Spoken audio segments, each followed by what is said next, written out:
Welcome back to Required Reading, where this week we're continuing our read of the novelization of the movie Gremlins, written by George Gipe. This week it's Chapter 17.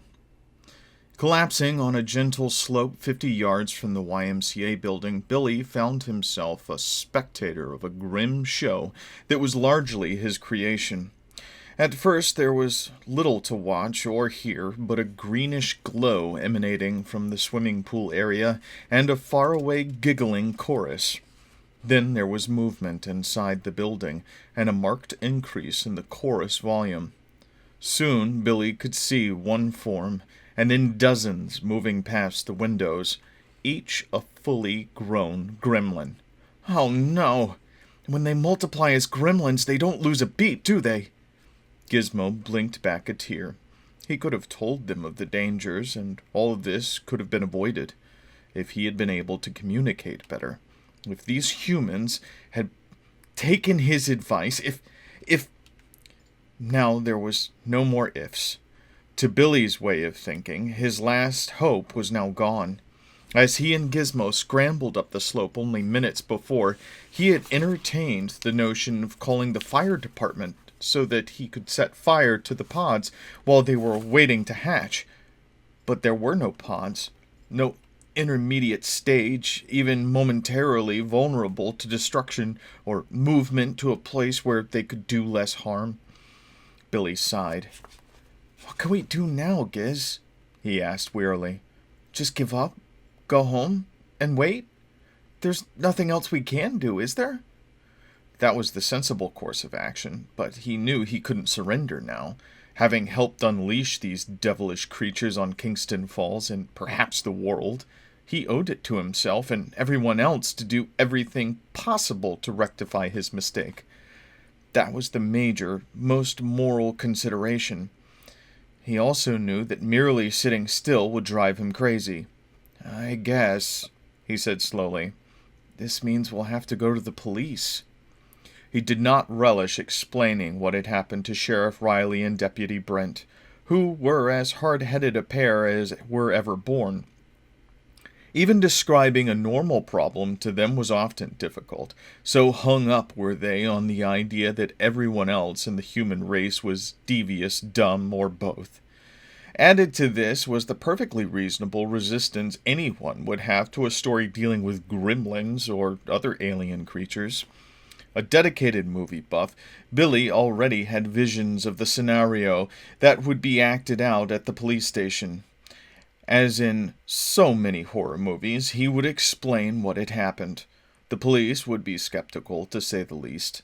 Then, to convince them of his story's validity, he would suggest they go to the high school in order to see both Roy Hansen's body and the remains of a dead gremlin. After much prodding, they would accompany him there, and of course both bodies would be missing. Either that or the gremlin would be gone, and the police would have no choice but to arrest Billy on suspicion of murder. Faced with explaining his story to these men, Billy hesitated.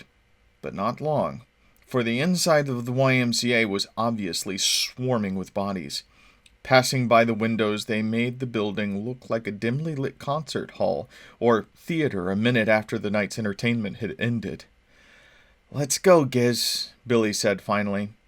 "I guess if we're going to stop those guys from taking over the whole town, we'd better tell the cops." Later, at the tiny Kingston Falls Police Department station, Billy told his story as simply and unemotionally as possible, avoiding as best he could the hysterical-sounding descriptions used by movie characters.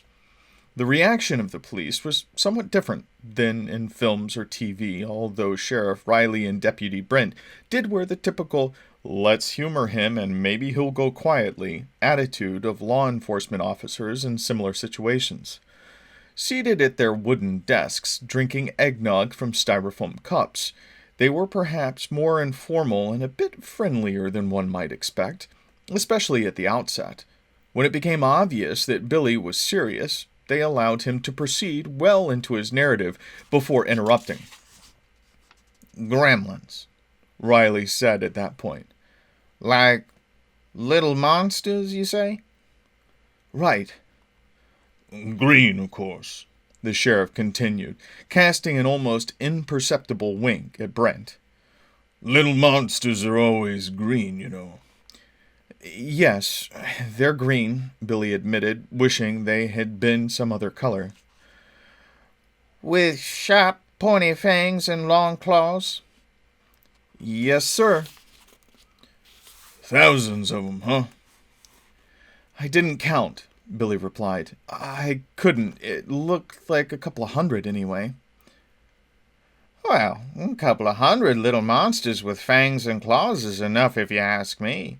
Deputy Brent smiled. Now, where did these gremlins come from? My father, he gave me one as an early Christmas present a few days ago. A present? Riley grunted. Your father usually give you vicious monsters for presents? No, Billy replied, a bit more nervous now. You see, they aren't vicious at first. Course not, Brent nodded, his condescension now becoming quite evident. Matter of fact, they aren't even gremlins when they start out, Billy continued. Could you dim the lights in here? Why, they hurt your eyes? No, sir. I've got a mogwai. That's what the gremlin comes from. In this knapsack. But bright light can hurt him, maybe kill him. Brent shot Sheriff Riley this is going to be good look and stifled a yawn. Hoping that a look at Gizmo would convince them that they indeed had alien creatures on their hands, Billy waited, trying not to appear manic. After a moment, Brent took a couple of steps towards the wall switch and killed the overhead lights. Billy opened the knapsack, pulled out Gizmo. The two policemen studied him carefully, but with a lack of the affection and delight expressed by other people. This is what a mogwai looks like before he becomes a gremlin, Billy explained. Yeah, Brent nodded. I've seen one of those before. They come from a South Pacific island. Think they're called Weepy or Keeply or something. No, sir, Billy corrected. This is not an ordinary animal that lives on Earth. Brent shook his head. Maybe that's what the guy in the pet store told your pop, but I seen him on television, one of those wildlife shows. Knowing it was futile to argue with Brent, Billy swallowed his protest. So, Ace becomes a gremlin, huh? The deputy said. Yes, sir. He can, but he doesn't have to. Knowing he was beginning to sound a bit like the typically incoherent, frustrated, and generally discredited movie character, Billy plunged on anyway. You see, they become gremlins if they eat after midnight. Deputy Brent's cheeks exploded outward as he choked on a slug of his drink. Twin trickles of saffron liquid started to dribble from either end of his mouth. Wiping his lips on his coat sleeve, he turned away coughing. Eat after midnight, Sheriff Riley murmured, taking up the line of questioning where Brent had left off before becoming convulsed. I don't get it. Maybe he means sundown on Fridays, Brent interrupted, still gagging slightly. Jewish gremlins. Let's be serious, Riley said. I'd really like to get to the bottom of this. Now, he turns into a gremlin if he eats after midnight. Midnight in what time zone? You mean I can take this little critter to the state line where the time zones change, and if he eats on one side of the line, he's okay, but if he gets on the other side, he turns into a monster? I guess so, Billy stammered. I've never really thought of it that way. And is it the act of the mouth chewing, or the food, or the stomach digesting it? Brent added quickly, having gotten his esophageal problem settled. You know, the food lays around in your stomach a while. Dismissing him with a wave of his hand, Riley asked, How much food? One mouthful after midnight? Is that enough to make him crazy? I guess. Suppose he eats at 10 o'clock and gets something stuck between his teeth. Something that comes loose after midnight. Brent interjected. Does that count as food after midnight if he swallows it? Is water food? Riley added. Nah, Brent replied. Water's got no calories. If you eat something with calories, that's what does it. How about diet drinks? Riley asked deadpan. They got only a couple of calories. Well, that's all you need, Brent replied. 1 calorie is food. My wife told me about some foods that have minus calories, Riley said. Like, your body uses more energy chewing them up than you get from the food. Like celery and lettuce, raw carrots. Realizing he was getting nowhere fast, Billy took a step towards the door. Sheriff Riley held up his hand. Wait a minute, he said. Where are you going? I'm leaving, I guess, Billy said. I know it sounds crazy, but I didn't make up the rules. We were just trying to find out what's going on, Riley replied evenly, his face betraying very little overt sarcasm. Like, suppose you dropped dead or left that little critter here. If you said he'd grow into 100 gremlins if we fed him after midnight, I'd like to know more. Like, if it's not okay after midnight, when does okay begin again? 6 o'clock? Sun up? Another thing, Brent added, not waiting for Billy to reply. How's he do his multiplication act? Does he need a female or what? Billy sighed, did not answer. He had decided not to tell these men any more about Gizmo, nor would he tell them about the incident at the high school. Let them think he was a lunatic if that was their pleasure. At least they couldn't lock him up for that. Listen, I'm sorry I bothered you, Billy said. I guess I just didn't tell my story right, so I don't blame you if you think I'm crazy. I just dropped in to tell you that you may be getting some reports tonight about vandalism or people getting attacked or frightened by little green monsters. Maybe you'll believe those people aren't crazy because of me. At least I hope so. And if nothing happens, that's all right too. Closing the knapsack to cover up Gizmo, he started for the door. And as he closed it behind him and walked into the dark, cold night, he heard the 2 policemen's voices break first into a smothered chuckle and then uproarious laughter. Well, Giz, Billy asked sardonically, how'd I do? The series of bizarre and tragic events that convulsed Kingston Falls began a few minutes later. The first episode, a seemingly isolated mishap, was reported by WKF radio newsman Harmon Ellis at 7:57 p.m. as a local item to fill out the second hour of his evening talk show. Little did he realize at the time it was but the tip of a catastrophic iceberg that would keep him and his listeners in a frenzy for the rest of the night. I have here a warning for motorists in Kingston Falls area. All 4 traffic signals at the intersection of Randolph Road and Route 46 have become jammed with the green showing in both directions. 2 cars and a tractor-trailer collided there about a half hour ago, all 3 drivers assuming they had a clear road ahead. Both cars were heavily damaged, but no one was seriously injured. Motorists are advised to avoid this intersection, Randolph Road at Route 46, until maintenance crews can repair the sticking signals. Stay tuned to this station and we'll let you know when traffic is moving smoothly again. Remembering that his VW was parked just a couple of blocks from the police station, Billy decided to see if he had gotten a ticket, or the car had been towed away during the 3 hours since he had been forced to abandon it. I won't be surprised, he muttered to Gizmo. No matter what's happened, it won't shock me, the way this day's turned out. Turning the corner, he received the ultimate shock under the circumstances. Not only was the car where he had left it, there was no ticket on the windshield. And when he got in and turned the ignition key, the motor started with the gentlest, most obliging purr within his memory. It's a trick, he murmured. It must be. Making a U-turn, he was soon back on Main Street and heading home. But he had no idea what he would do next or whom to contact. All he could do was hope the Gremlins somehow got sidetracked before they could do too much damage. Back again with another announcement, actually 3 announcements.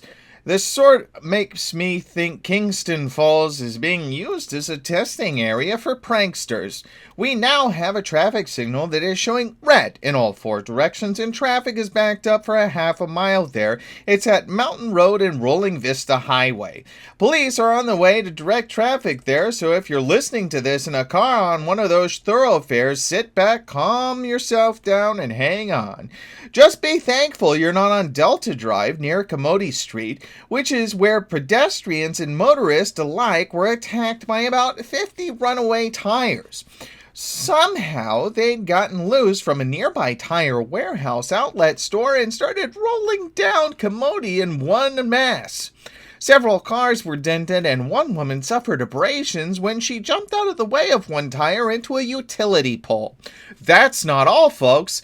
It's been reported tonight by a non-drinking source that customers entering the Governor's Mall shopping plaza were struck by a rain of brooms from the roof of that facility, no less than 3 dozen at a clip. Security guards at the mall were unable to apprehend the throwers. Anyway, think we're on a gremlin hit list? Probably not. It's more than likely just some last bits of craziness before Christmas. Stay tuned and we'll keep you posted. At the corner near his church, Billy suddenly hit the brakes, sliding sideways and nearly into a snowdrift before coming to a halt. Slamming the car into reverse, he backed up 100 feet so as to near the familiar figure coming out of the church's side entrance. "Father Bartlett!" Billy called out through the partially rolled-down window. The hunched figure paused, edged its way across the icy sidewalk towards the car. "It's me, Billy Peltzer." Merry Christmas, Billy. "Father, please, go back into the church," Billy warned. "It's not safe out here." The elderly man smiled.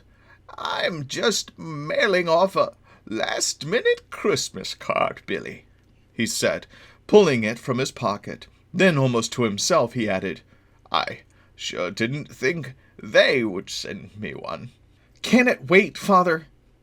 "I suppose it can, but it's only a block. What seems to be the problem? You think I'll slip on the ice?" "No, Father. It's a lot worse than that. Will you take my word that it's not safe out here, mail your letter, and come right back?" "Why, I certainly will. Merry Christmas to you." "Thank you, Father. Same to you." Billy put the car in gear and puttered off. Father Bartlett watched him go, shrugged, and continued his trip to the corner mailbox. As he walked, his eyes darted from side to side and even back over his shoulder once or twice. But no one seemed to be lurking in the shadows or following him.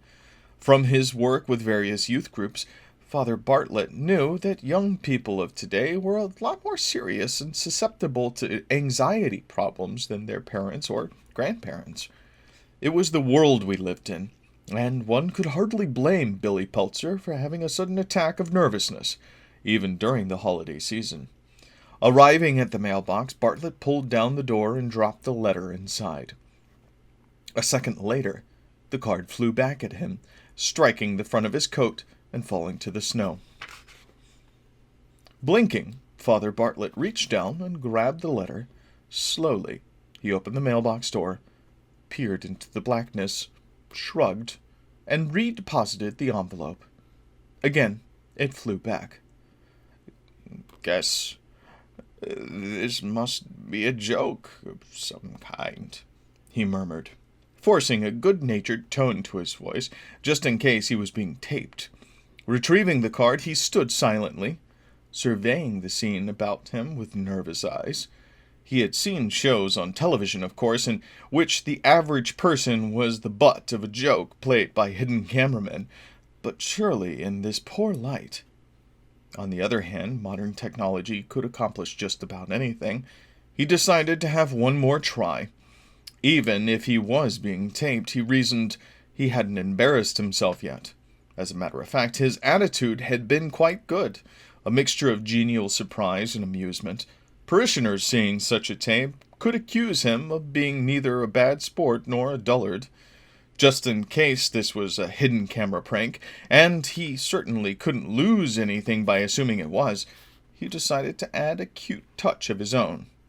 Pulling down the door once more, he moved his face close to the opening and said in a slightly louder voice, "One more try and that's it. Then I'm taking my business to another mailbox." The words were no sooner out of his mouth than he felt his hand gripped by a cold object. As he started to pull away, another claw or hand slipped around his neck and started to pull his head into the mailbox.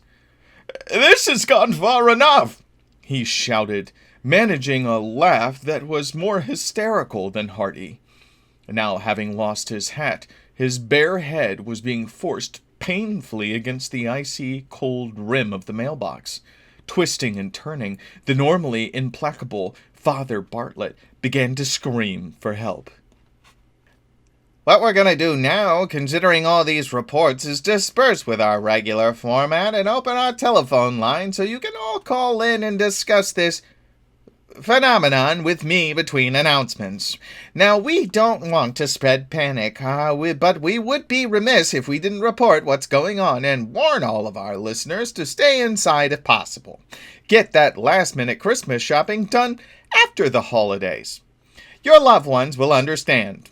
Anyway, we've had numerous calls from people who have seen very small animals or humans darting in and out of the shadows. These beings are approximately the size of 3-year-olds, but they handle themselves like Olympic athletes. Frankly, we don't know what they are, and the problem is made worse by all these people or things wearing costumes. About 8:15, these things were seen in the vicinity of the Governor's Mall shopping plaza, about the time shoppers began getting caught in the sliding glass doors.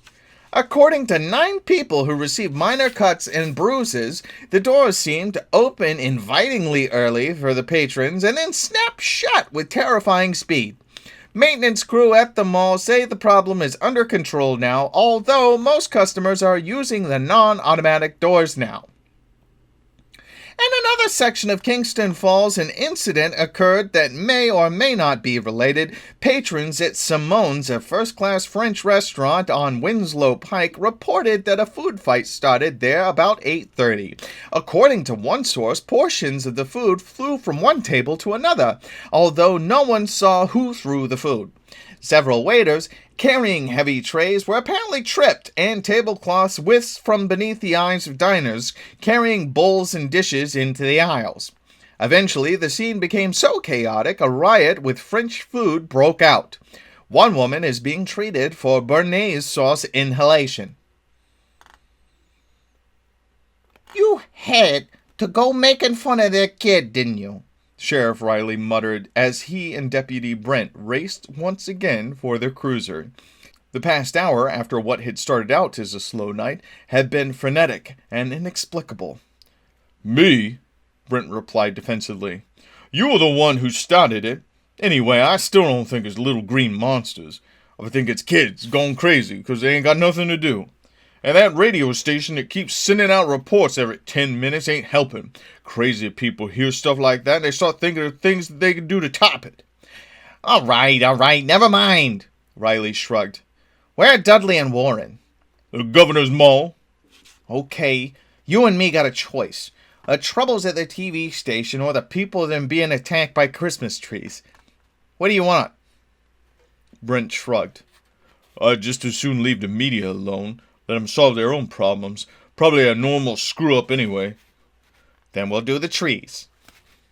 Swinging left on Washington Avenue, Sheriff Riley headed the cruiser back towards the center of town. The streets were fairly deserted considering it was so close to Christmas, giving Kingston Falls a ghost town atmosphere, but at least that made it easier to get from one place to another. Moving rapidly to the end of the block, he turned again at Waterton, the cruiser's wheels spinning slightly as he... "What?" was all Riley was able to say before the police cruiser hit the first of a solid wall of upright objects. After grinding and bumping to a halt, the bottom of the car sounding like the hull of a ship struck by a torpedo, the two policemen hopped from the cruiser and surveyed the damage in the glare of the headlights. "Now who did this?" Brent muttered. Ahead of them, extending for the entire block, were nothing but cinder blocks, placed upright on their ends like tiny grave markers, their square forms lined up one by one as far as the eye could see. Just in from Kingston Falls Police Department, motorists are advised to avoid using Watterson Avenue between Washington and Adams. Police say that unknown persons have blockaded the street with concrete cinder blocks apparently taken from Williamson's building supply yard nearby. Another bizarre development occurred just a block away from St. Francis of Assisi Church, where Father Edmund Bartlett was mailing a letter. While doing so, he was pulled into a mailbox past his shoulders by a pair of unforeseen hands or claws, suffering cuts and bruises in the process. Meanwhile, a neighbor who spotted Father Bartlett trapped in the mailbox called for help, and he was pulled out. When the helpers got a look inside the box, however, they fled. Unfortunately, that's not the last item on the list of unusual events taking place this evening. A basketball game between the Tigers and the Whales of the Presbyterian Intermediate League had to be canceled this evening when it was discovered that all of the basketballs had been filled with peanut butter. That contest has been rescheduled for January 8th. Finally, for the moment, we have received word from the Channel 10 to the effect that the trouble is not on your set. The station's interference has been caused by unknown problems with the equipment. Did I say Gremlins earlier? It certainly looks that way. Stay tuned. The man on the radio said it was Gremlins, Murray, Mrs. Futterman said, coming back into the living room with a cup of coffee for her husband. "Maybe he said it was a joke," Futterman growled, resisting the temptation to kick his television set. "You always say it is a joke. Nobody believes it." When fiddling with the dials some more failed to improve his fuzzy TV picture, he leaned back wearily. "Not again," he muttered. "Just when Perry Como was coming on." Him singing Ave Maria again? Mrs. Futterman asked, and then continued. I think you'd be sick of that by now. They played it every Christmas. That's part of Christmas. What did the radio say about the television? Gremlins, Mrs. Futterman repeated. Nobody knows. They probably got a bunch of foreign components, if you ask me. Futterman growled. Same with this damn Sony. I know we should have gotten a Zenith. Flipping the dial, he encountered terrible grainy interference on every channel, his cheeks getting redder with every turn.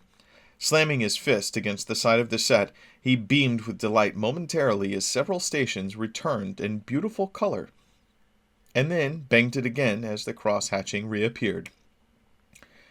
It's not just one channel, he snarled. It's either the set or the antenna. Well, let's not worry about it now, Mrs. Futterman said with a soft smile. Course I'll worry about it now, he shot back. My favorite Christmas shows are on. Why, shall I sit here and look at snow inside and snow outside? Suddenly he was on his feet and striding towards the hall closet. His wife merely watched as he started bundling himself up, knowing that it was futile to argue against it. Where are you going? She finally asked meekly. I'm gonna check the antenna, he said.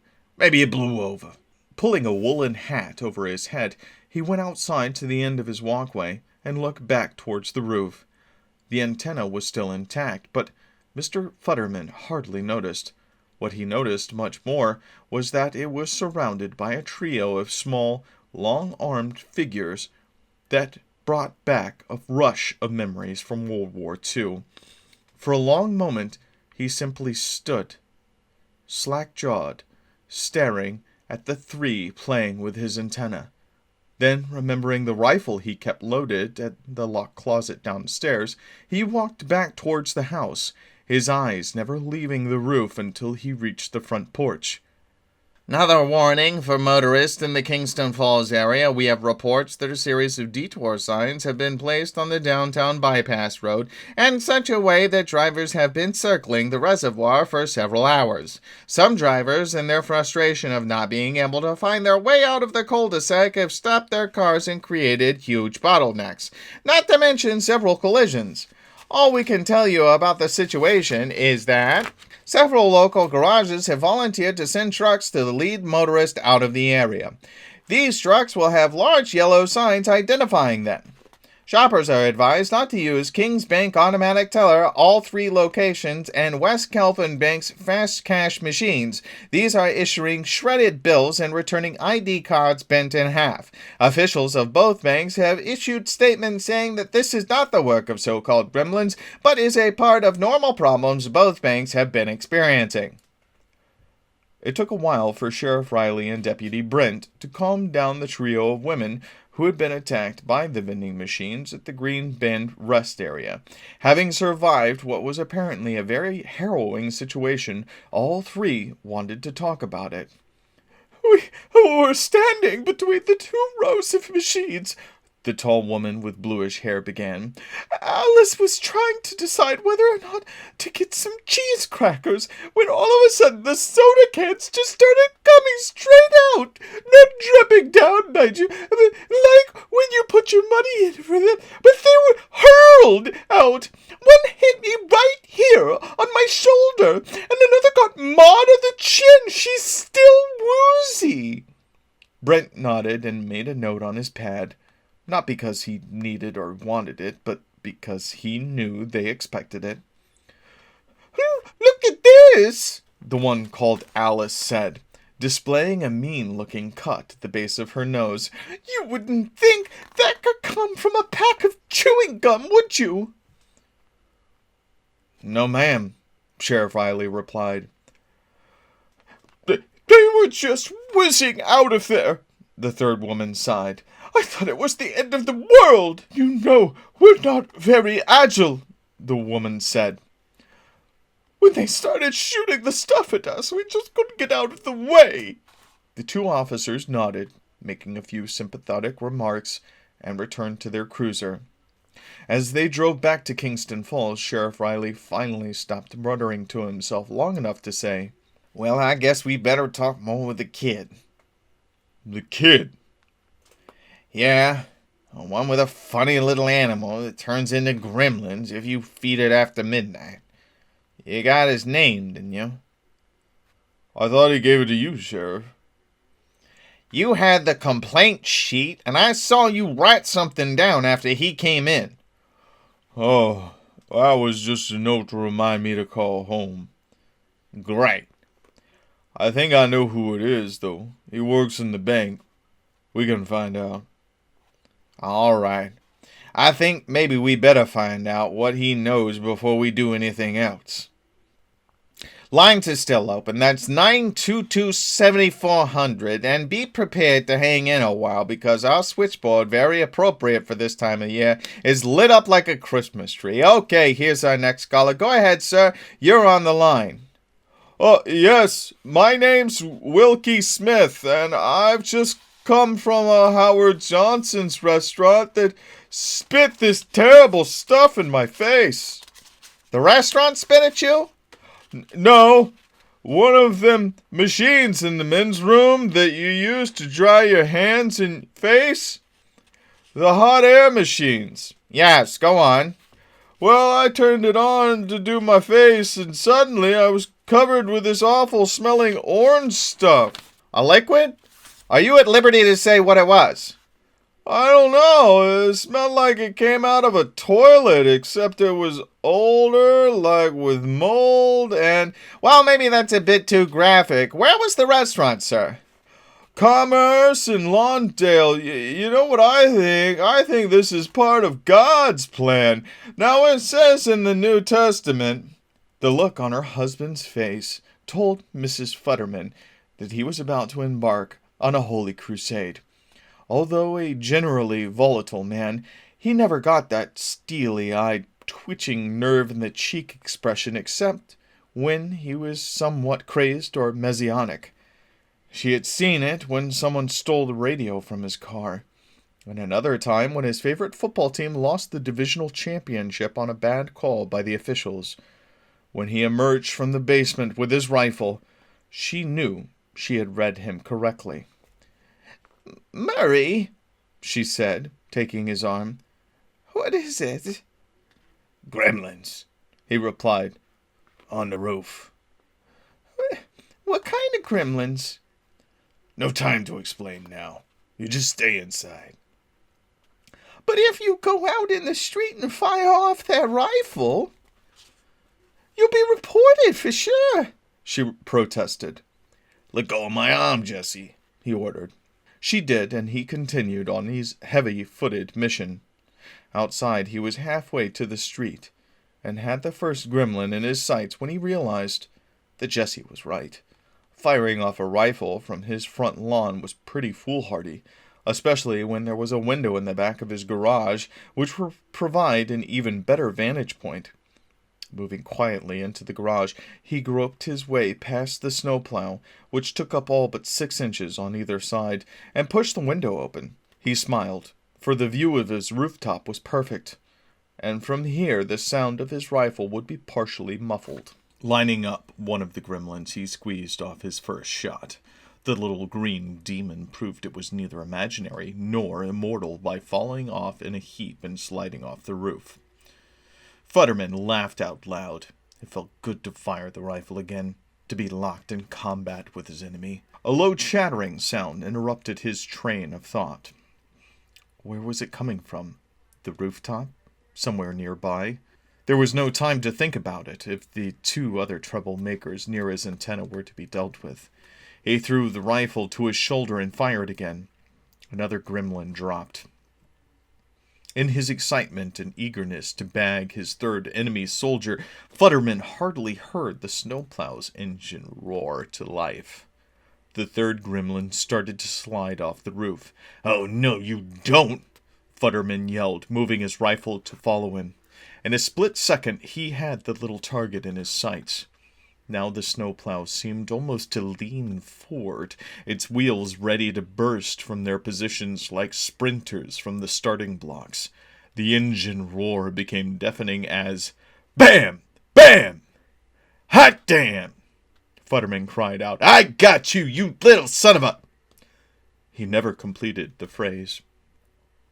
With a mammoth lurch forward, the snowplow tore through the back wall of the garage,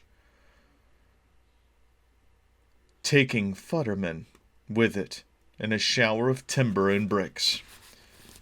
"Know all of you are interested in what the weather is going to be as far as the next few days, but you won't be able to find out by calling for the weather. No one's sure why, but calls to the telephone company's weather number are going directly to Carl's sub shop on West Monticello Drive. But you can't get the weather by calling Carl's sub shop, because calls for Carl's are somehow going directly to the Gamblers Anonymous hotline.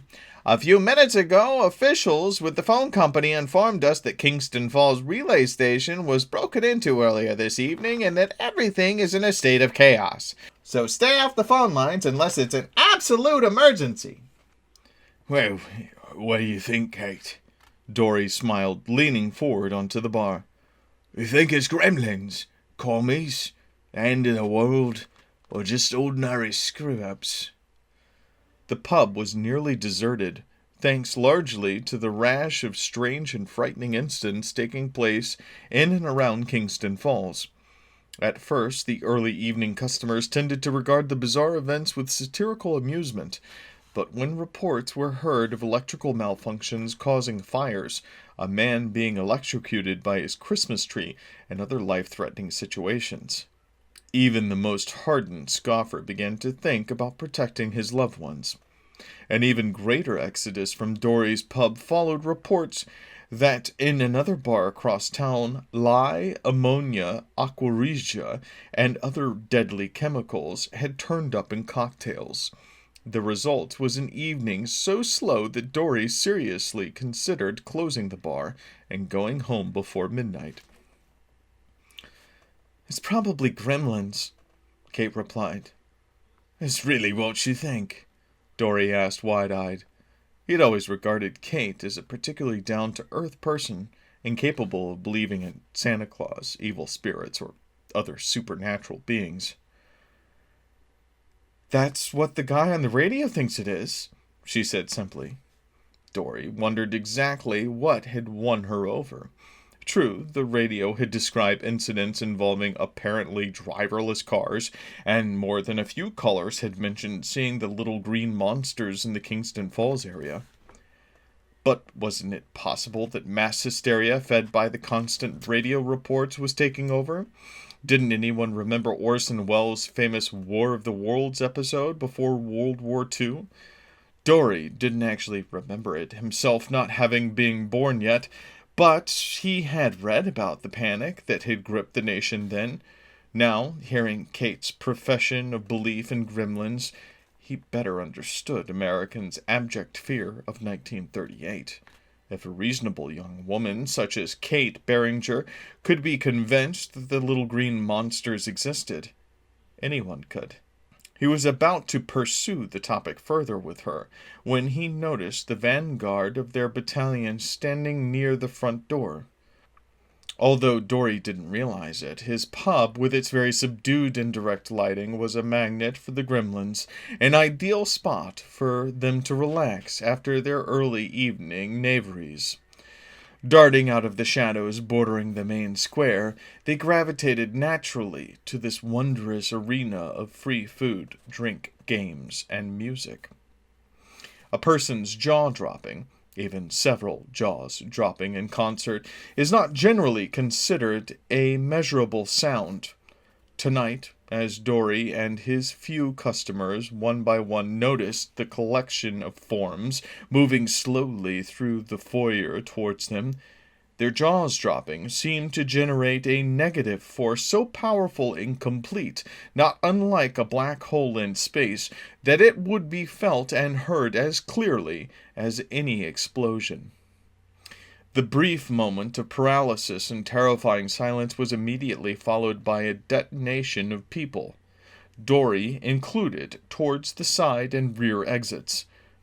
Chairs fell, drinks were dropped or spilled, and bodies stumbled as the Gremlins took over the bar as rapidly and thoroughly as if an opening night theater next door had just discharged its patrons. Chattering to each other in broken Mogwai, hopping excitedly as they spotted the game machines and pool table, the Gremlins inundated Dory's bar in less than a minute. Dory was the last person to escape via the rear entrance. Looking back over his shoulder, he saw confused and surrounded Kate hesitate and then retreat behind the bar as the sea of green cackling faces spread in unearthly agitated waves from one corner of the establishment to the other. A state of emergency at the Governor's Mall shopping plaza ever since the electronic doors jammed, trapping some 150 people inside the complex. The telephones are still working, however, although one by one the lines are being taken out of service by some unforeseen forces that have been terrorizing Kingston Falls since shortly before 8 o'clock this evening. At last reports, eyewitnesses stated the chaos broke out in the mall when the escalator started moving at terrific speeds, perhaps as fast as 70 or 80 miles an hour. Passengers were spun off like tops and hurled through the plate glass windows or into each other. This was followed by all of the lights being turned off and the background music being turned up to a deafening volume. We'll keep you posted at the situation at Governor's Mall, as we know many of you in our listening audience have loved ones or friends in that facility. We repeat that so far there have been no fatalities, although many have been injured. Elsewhere in the area, 2 more people have been attacked by Christmas trees. Swallowing the last morsel of her Dinty Moore beef stew, one large can of which lasted her 3 days, Mrs. Deagle sat back to await the start of her favorite nighttime soap opera on television, the one with so many despicable characters whom she found singularly attractive. Once again the doorbell's ringing disrupted her pleasure. Even more aggravating was the persistence of the callers. one of whom kept his finger against the button so that the chimes continued to sound endlessly. Fools! Mrs. Deagle hissed, struggling to her feet. I'll have them arrested! Flinging the doors open, she nearly choked on the angry words she had prepared for the unwanted callers. She gasped, for how could she even begin to preach responsibility and common sense to a group outfitted such as this one? Were they a joke cooked up by the angry carolers? What is this? She finally managed to growl. A late Halloween prank? Well, I'll thank you to get off my porch and my lawn this minute, or I'm calling the police. The group, apparently oblivious to her attitude, began a sing-song mumbo-jumbo that was totally incomprehensible to Mrs. Deagle. Get out of here! She shouted. I don't want to hear you, and I don't want to see you. Those costumes are terrible anyway. Very cheap and tacky and unconvincing. The giggly dirge continued. Leaving the front door open, Mrs. Deagle went inside and looked around for something to throw. As she did so, two of the creatures padded into the house and faded into the darkness. A moment later, Mrs. Deagle returned holding a broom. While inside, she had considered dousing them with a bucket of water, but her arms weren't strong enough to lift a full bucket, much less throw it. All right, she grated, moving towards the unwanted visitors. Now scram, or else! When the gremlins continued singing, she lifted the broom and began thrashing left and right. More surprised than hurt, the creatures tumbled off the porch into the snow, quickly hopping to their feet to snarl defiantly at her. The exertion had caused Mrs. Deagle's heart to start pounding, and the night air was cold. An urge to return to the comparative warmth of her living room gripped her, but she took one final moment to glare them down before turning away. And don't come back, she snarled, going back inside. The chill had worked on her bladder, and she felt an urge to go upstairs to the bathroom. Miserable little creeps, she muttered, seating herself on the electric stairs climber and turning the switch to up. As she was in the process of doing this, one of the gremlins watched with increasing fascination. Meanwhile, in the kitchen, its partner took the opportunity to grab a little snack by stealing some of the cat's food. A huge tabby, not liking this, hissed and took a swipe at the gremlin's leg. He received a quick kick that sent him half sailing, half sliding across the kitchen floor. What's that commotion? Mrs. Deagle whined. Putting the machine in neutral, she climbed down and started for the kitchen, grumbling as she stumbled along. Arriving at the swinging door of the room, she pushed it open to see a half-dozen cats standing with tails upraised and fur as straight as a poker, with their eyes wide, fixed on the door leading into the dining room. What is it? Mrs. Deagle demanded. I swear, sometimes you stupid animals are more trouble than you're worth. It took her a while to clean up the spilled food, calm down the cats with some milk, and make a perfunctory search of the dining room for them. She saw nothing. While she did these things, the gremlin at the stairway had a wonderful time with the old woman's elevator chair, twisting the wires and changing leads almost as if it were a born electronics expert. Finally, the troubles apparently over, Mrs. Deagle sighed wearily and returned to her original problem, that of going to the bathroom. At last, she wheezed, a chance to relax. As she spoke, she disengaged the chair from the neutral and pushed the switch back to up. Body was identified by his wife as that of Murray Futterman, a professional handyman and mechanic who was born in Kingston Falls and lived here all his life except for a brief stint in World War II. How Mr. Futterman was literally pushed through the wall of his garage by the snowplow is not yet known. The machine was still running when his body was discovered beneath it. Another unusual accident occurred not far away from the home of Mrs. Ruby Deagle wife of late real estate millionaire Donald Deagle. Mrs. Deagle, who used a stair-climbing device because of a bad heart, was found dead in the chair only minutes ago. The unusual thing was that the chair and Mrs. Deagle were not in her home, but in a vacant lot a tenth of a mile north of her Decatur Drive residence. The police officer who examined the circumstances of the case said that the chair apparently had gone completely haywire, carrying the woman up the stairs, through a window in the hallway, and onto a vacant lot. To have achieved such a trajectory and distance, the officer estimated that the chair must have been going at least 200 miles an hour.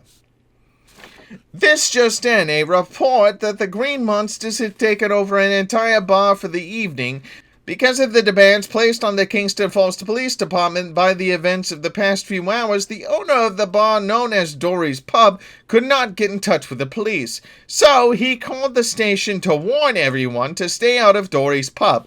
That's Dory's Pub, 460 West Main. The owner said that all of the customers got out safely when the little people in it except one waitress. Meanwhile, 2 more people fell into open manholes. "Kate!"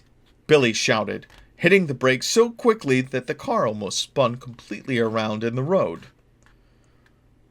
He was nearly home, but now he would have to go all the way back to town.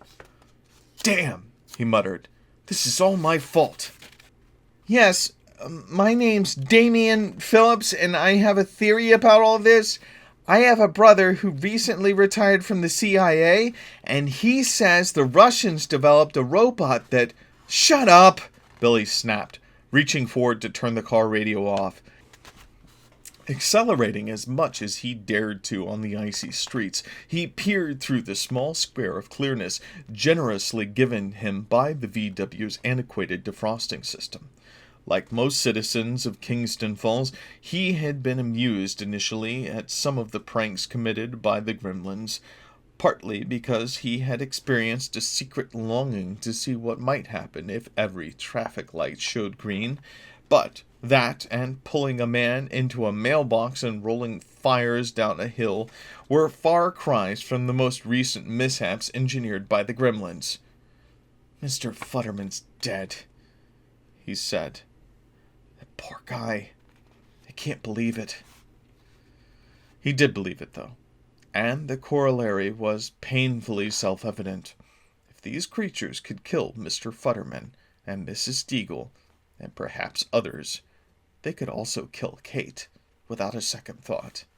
His engine roaring as the wheels spun beneath him, Billy breathed the silent prayer he would make it in time.